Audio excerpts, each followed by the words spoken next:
Dalawang individual ang nasawi matapos mabangga ang kanilang motorsiklo ng isang truck sa National Highway ng Purok 12, Sitio Takudan, Barangay Inagawan, Sub-Colony, Puerto Princesa City noong ika-29 ng Oktubre taong kasalukuyan.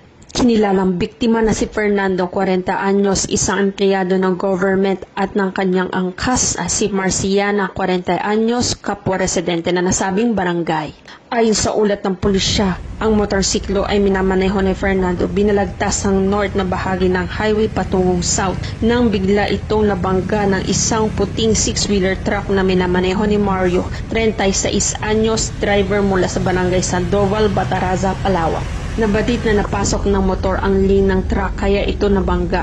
Dahil sa lakas ng pagkabangga, nahila ng truck ang motorsiklo na humigit kumulang 30 meters mula sa pinangyarihan ng insidente. Nadala pa ang dalawang biktima sa Los Bimindas Satellite Clinic kung saan sila ay idineklarang patay.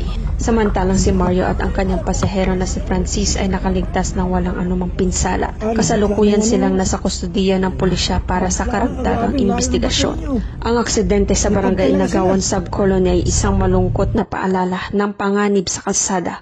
Mahalaga ang pag-iingat at pagsunod sa mga batas trapiko upang maiwasan ang mga ganitong insidente. Ang mga otoridad ay dapat magsagawa ng mas mahigpit na nagpapatupad ng batas trapiko at magpatupad ng mga programa sa edukasyon sa kaligtasan ng kalsada upang mabawasan ang bilang ng mga aksidente at kamatayan sa kalsada. Mula dito sa Calapan City, Oriental, Mindoro, ako ang iyong PNN Correspondent Patrolwoman Eloisa Joy V. Beredo, alagad ng batas, tagataguyod ng balitang pulis.